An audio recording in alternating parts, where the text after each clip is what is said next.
Muito bom dia, muito bom dia. Um sábado abençoado da parte do Senhor para as nossas vidas.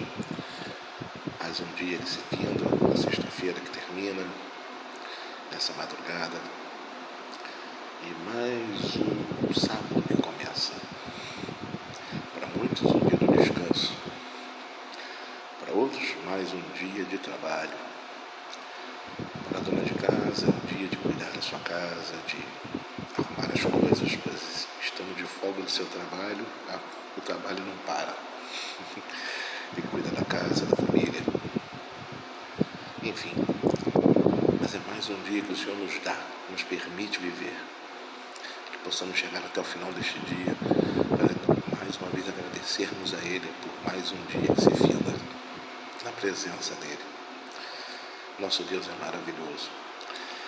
E eu quero trazer hoje para a nossa meditação o texto que se encontra no Evangelho de Mateus, no capítulo 28, do verso 11 em diante, que diz assim: Enquanto as mulheres estavam a caminho, alguns dos guardas dirigiram-se à cidade e contaram aos chefes dos sacerdotes tudo o que havia acontecido. Quando os chefes dos sacerdotes se reuniram com os líderes religiosos, elaboraram um plano. Deram aos soldados grande soma de dinheiro, dizendo-lhes: Vocês devem declarar o seguinte: os discípulos dele vieram durante a noite e furtaram o corpo enquanto estávamos dormindo. Se isso chegar aos ouvidos do governador, nós lhe daremos explicações e livraremos vocês de qualquer problema. Assim os soldados receberam o dinheiro e fizeram como tinham sido instruídos, e esta versão se divulgou entre os judeus até o dia de hoje. Enfim, os soldados relataram a ressurreição. Eles viram, não foi ninguém que contou para eles. Eles viram o anjo, eles viram a pedra sendo removida e eles viram Cristo saindo. Atemorizados, eles caíram como mortos. Tanto medo. E só que quando eles foram relatar isso lá para os sacerdotes, mesmo ouvindo esse relato, não quiseram dar ouvidos. Não quiseram aceitar que Jesus era o Senhor, havia ressuscitado, que aquilo que ele havia ensinado era verdade, que ele era o Messias, o Cristo. Eles não quiseram aceitar isso, porque isso ia fazer com que todo aquele sistema do qual eles estavam acostumados, do qual eles detinham o poder, ia se ruir, e eles não queriam que isso acontecesse. Eles queriam permanecer com o poder nas mãos. Então eles preferiram ocultar a verdade ao invés de aceitá-la. A tradição foi mais importante do que a verdade na salvação.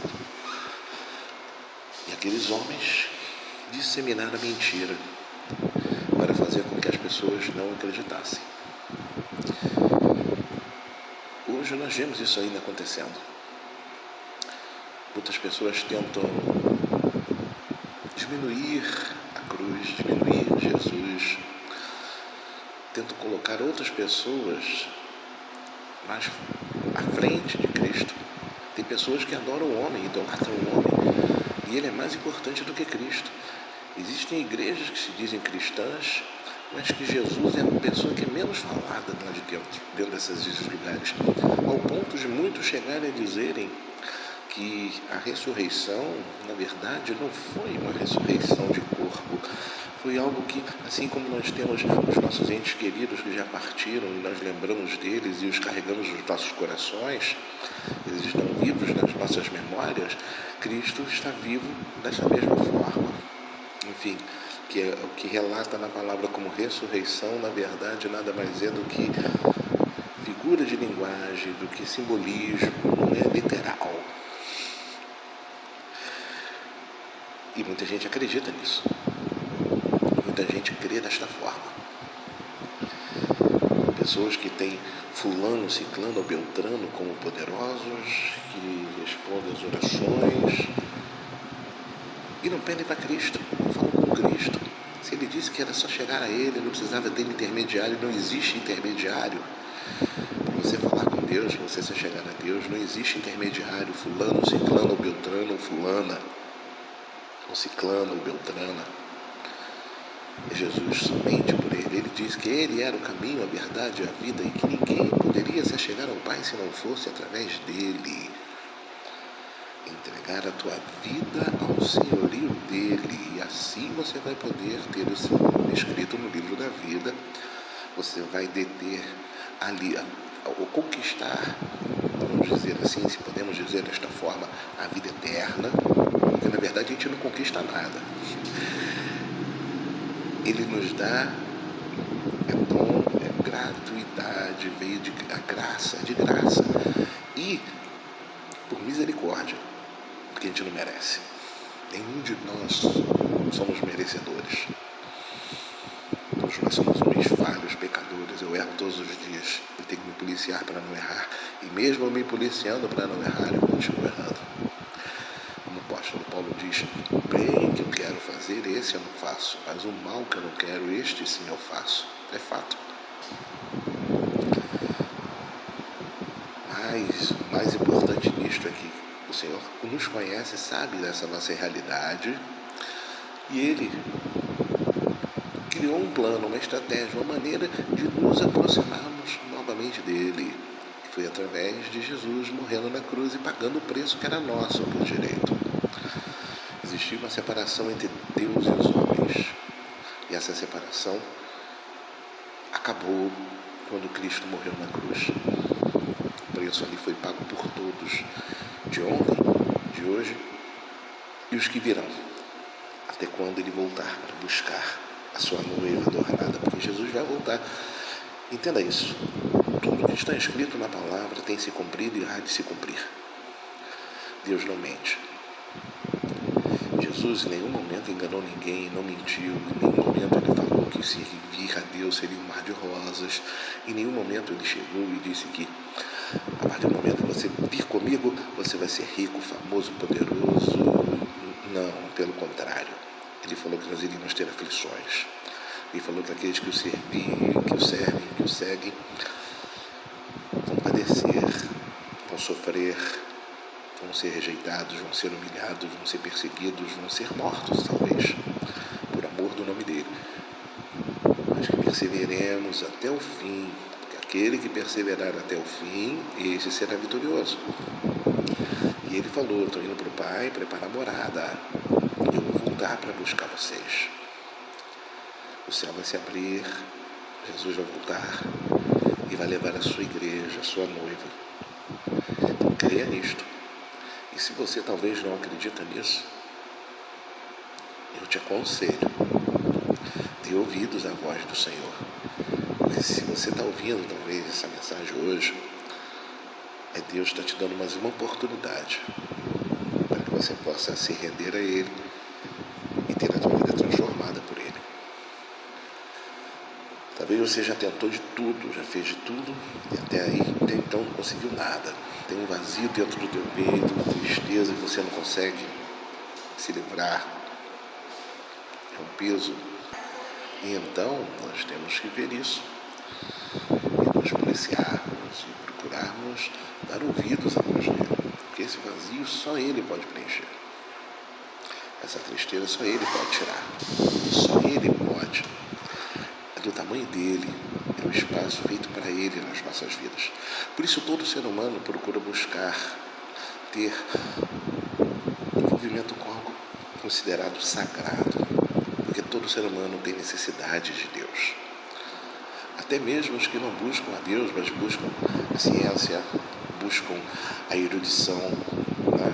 Buscam as filosofias, enfim, outros caminhos, mas é para preencher esse espaço que é o do divino, é o espaço do sagrado, é o espaço de Deus. Só Ele pode preencher esse espaço. Não existe outro, não existe ninguém que pode ocupar o espaço que é de Deus nas nossas vidas. E Jesus, Ele veio para poder ser esse intermediador, criar este caminho, voltar a nos unir neste elo com Deus, para que esse espaço possa ser preenchido por Ele. Creia nisso. Mas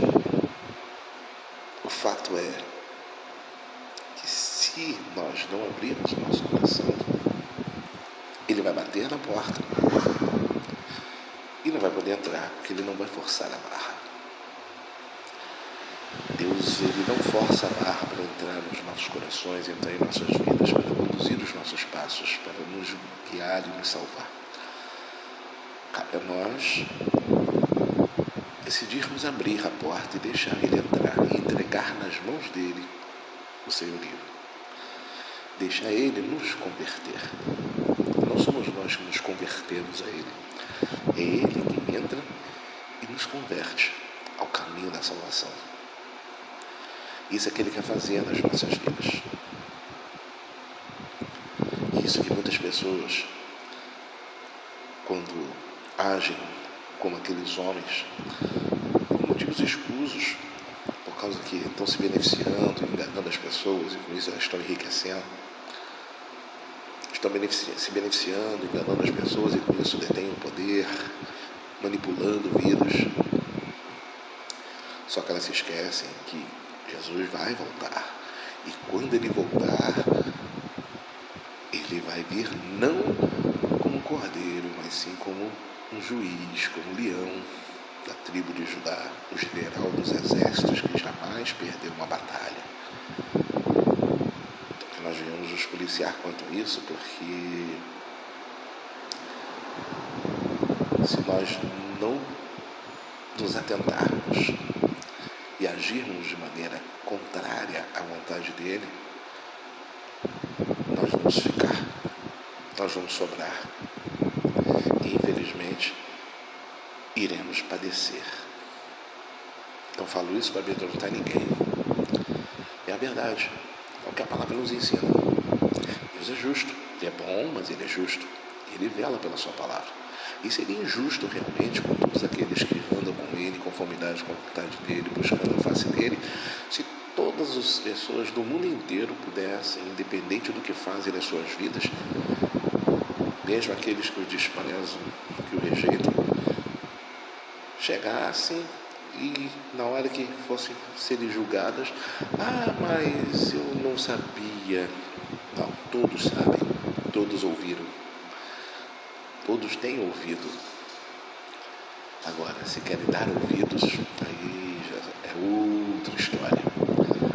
Porque muitas das vezes as narrativas e as invenções dos homens, as criações que os homens fazem, elas são confortáveis e são agradáveis aos nossos olhos, porque muitas das vezes elas atendem às nossas necessidades materiais, necessidades humanas. Mas servir a Cristo, andar com Cristo, servir a Deus, andar com Deus, muitas das vezes vai nos provocar, nos fazer sair da nossa zona de conforto. E ninguém gosta de sair da sua zona de conforto. Todo mundo gosta de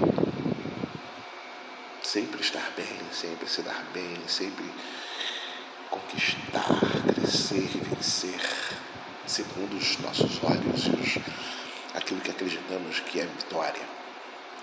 Mas Deus quer nos fazer realmente mais do que vencedores, mas na vitória dele para as nossas vidas. E talvez a vitória dele para as nossas vidas, aos nossos olhos, seria a derrota. Talvez a vitória dele para as nossas vidas seja morrer por ele.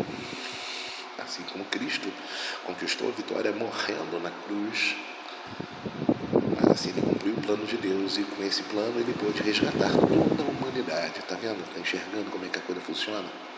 Aos olhos dos homens ele perdeu, pois ele morreu. Só que ali ele cumpriu o plano, ali o véu se rasgou, ali o homem teve novamente livre acesso à presença de Deus, sem depender de ninguém para que pudesse interceder por ele, sem depender de sacrifícios como eram feitos antes para poder haver remissão de pecados, porque o sacrifício perfeito foi feito por Cristo. E quando ele assim o fez, obedecendo a Deus, ele ganhou o direito de dominar, de conduzir.